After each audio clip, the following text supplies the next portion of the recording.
Vamos falar então sobre o caso Matsunaga? Vamos? Agora ela fala. Vocês dois trabalharam juntos desde o princípio? Desde o princípio. Não, é assim, ó. Desde o comecinho. Assim, como é que começou o caso Matsunaga? Houve o desaparecimento do empresário. Do Marcos. Tá, do Marcos. Tá? E alguns dias depois, numa estrada em Cotia, que é outro município, tá? Acharam uns sacos plásticos contendo partes de uma pessoa. Aí foi pro ML. Aí passou mais uns dias, acharam mais sacos plásticos. Foi também pro ML. Na época, então, tava assim, não se sabia quem era, porque tinha um pedaço do braço. Aí acharam a cabeça, um oriental. Aí começou a fechar. E outra, o Dr. Jorge, que era o legista, ele foi seccionado na região do abdômen, então ficou entre o abdômen e os joelhos, e ele estava vestindo uma cueca. Mas aí o Jorge falava assim, não, mas não era uma cueca comum, era uma cueca já de alguém com poder aquisitivo melhor. Ninguém vai gastar 200 contos numa cueca, né? E aí ele começou já a se ligar nessa situação que poderia ser. Então já tinha no meio policial essa suspeita do desaparecimento dele.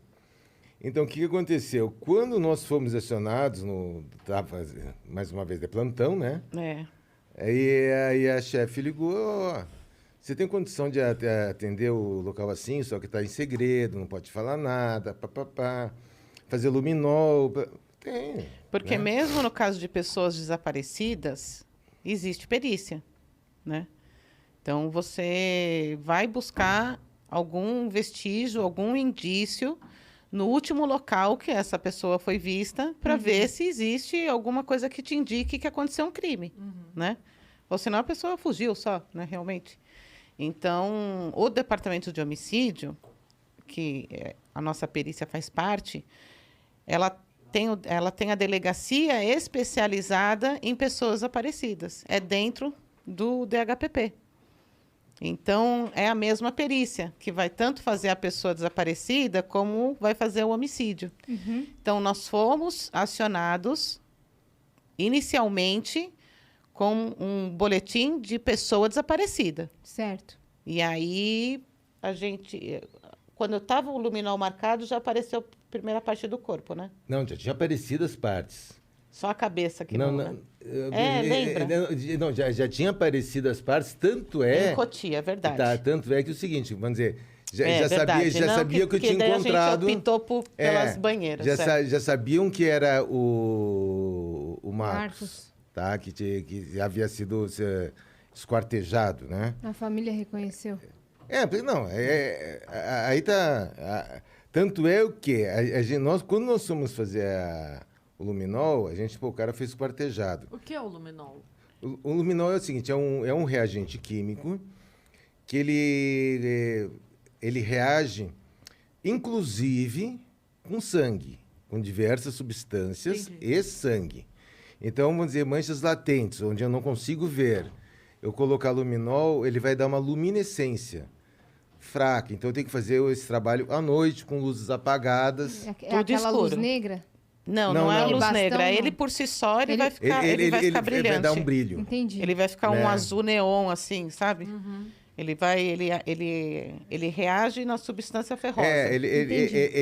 Como o sangue tem ferro. Ele dá uma oxorredução no ferro do sangue, da hemoglobina, tá? E nessa oxorredução, ele emite uma luz, tá? Essa luz quando é sangue, tem uma coloração num tom particular de azul e tem uma duração também particular. Então, você tem que analisar o tipo de cor, a morfologia, a duração e a morfologia, a forma desse resíduo. Porque se você está procurando alguma coisa que não é visível a olho nu, né? Você tem que achar alguma coisa que lembre um esfregaço, uma limpeza, uma tentativa de estar ocultando, né? Sim. Então, não basta você falar assim, olha, uma gota. Olha, então é sangue, não é sangue. Porque É uma gota. Se fosse uma gota, estaria Tá ali, é ali, de sangue você estaria visível. consegue ver. Né? Se essa mancha, se essa gota foi limpa, ela não está em Isso formato mesmo. de gota, vai estar de esparramado. E daí o luminol mostra. Vai mostrar isso aí. E aí o profissional que está aplicando tem que ter essa leitura, né? Certo. Tem que ter essa leitura. Vocês aplicaram no banheiro. Não, então, porque a gente tinha o esquartejado. Um esquartejado em várias partes. A casa da família Matsunaga, lá do Marcos, era uma cobertura. Só que ele comprou o apartamento do lado. Outra cobertura. Então, ficou uma mega cobertura. Então, se você tinha um apartamento com 4 dormitórios, você tinha agora 8. um com 8. E a parte superior da residência, que era a parte íntima da casa. Tinham bastante quartos com banheira. Todos com banheira. Aí você, vamos ali pensar, poxa, eu vou esquartejar alguém e vou conseguir limpar? Aonde? No meio da sala? Não, né? Nas banheiras. E aí a gente entra para fazer o luminol na parte superior da casa, que eram esses 8 quartos. Então, só para entender, desculpa te interromper, mas só para entender a dinâmica. Esse momento aí, ele foi bem depois, dias depois, é isso? Dias depois. E a casa estava fechada? Não, ela estava morando na casa. Ela estava morando lá. Ela estava morando lá. Caramba. Ah, mas Thelma, em quanto tempo você consegue passar esse luminol? A gente tem casos em outros países, né, de 1 ano. 8 meses, entendeu? Então, vamos lá. Aqui no Brasil, você tem 8 meses, 6 meses, que ainda deu isso. Então, peraí, só pra gente entender a cronologia. Teve o desaparecimento. Ele desapareceu, ela também fica preocupada. Vamos botar assim, cronologia dos fatos. Tá. Vai lá. Ela dá o fim nele. Aí ela pega o notebook dele. Mas essa parte ninguém sabe. Não. Eu digo a cronologia que a investigação foi levantando, tá? Então ela pega o notebook dele, manda mensagem. Olha, fui viajar para resolver os problemas, não sei o quê. E o povo recebendo as mensagens, foi viajar com o notebook. Depois, a investigação, foi vendo as herbes que estavam sendo utilizadas no notebook, então, onde ela ia, e foi cruzando todas as informações, né? Então, isso aí, vou dizer, foi descoberto depois, mas foi mais ou menos a ordem cronológica que foi acontecendo, né? Isso aí... Tá muito frio o ar? Não, tá uma delícia. Então tá Pra bom. mim, tá. Tá frio? Tá frio?